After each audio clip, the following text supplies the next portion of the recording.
Show y'all how we incubate emu eggs here. So we got a GQF Sports 1502 Sportsman, and you can get these large egg trays.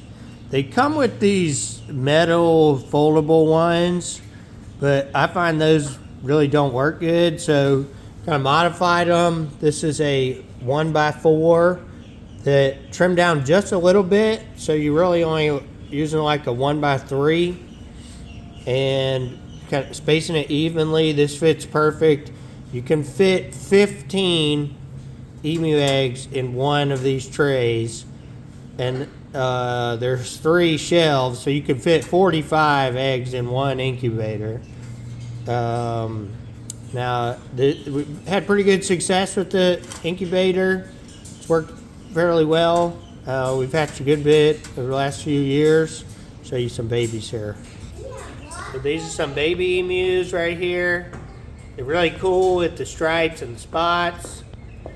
So we also have blonde adults. We have white adults. I think for sure we have a pair of whites that has been breeding. We just got an egg from it today. So at some point we're gonna have a lot of white babies. Really cool. They can't really walk around too good day one. That one's only like day 2, 3. So it seems kind of stumbling around. But gotta have a little bit of heat for them. So we got these heat plates. You can do a heat light. We got water. We got Ratite starter. Show you the bag of that. So this is a Ratite starter. We got an air conditioned feed room. This is in our bird barn. Show you. So Ratite starter here. You gotta. I think you can get it on Chewy. But our local feed store, order this and it takes them a week or 2. So plan in advance if you want to have that. If you don't have that, you could feed a chick starter. If you're gonna feed the chick starter, I'd probably add romaine lettuce. It wouldn't be a bad idea to add the romaine lettuce to this anyway. They really like that. Chop it up real small, put it through like a chopper. That works really good. Don't feed iceberg lettuce. It has no nutrients in it. But look, here's the tag on it. The Ratite starter diet. So here's the incubator. It's kind of dirty. They do for cleaning. I was just opening it. So humidity, that's perfect, 28%. Set temp. I have found it runs a little bit hot. We put some high-grade thermometers in here. So I was setting it at 97.3. I bumped it down 1/10. So it's saying the incubator's at 97.3. But so if you find this one, I found this pretty good. Some info on it. It was like $50, but this is one that is calibrated, and you may even get so thermometers are really difficult to get super accuracy. At best, really, you're getting like 0.1, 0.2, probably realistically more like 0.2 accuracy. If you get the really cheap, like indoor-outdoor thermometers, do not rely on those. They could be off by like a degree. So your temperature is super important all the time. Your humidity is important, really, over the average humidity over the whole course.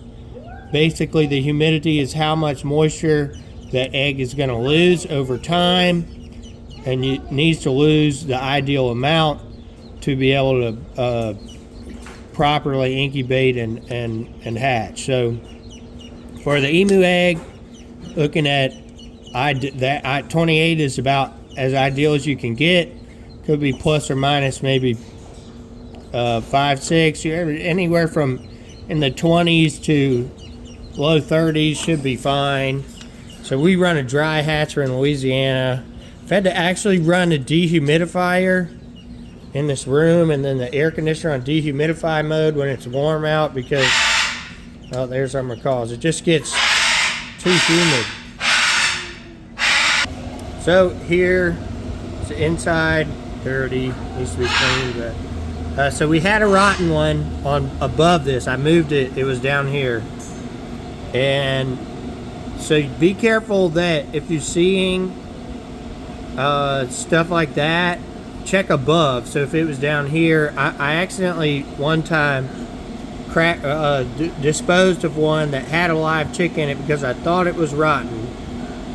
And so, but I have had them, if you see them start oozing, you need to get rid of them because you don't want an egg explosion of an emu egg. It smells terrible.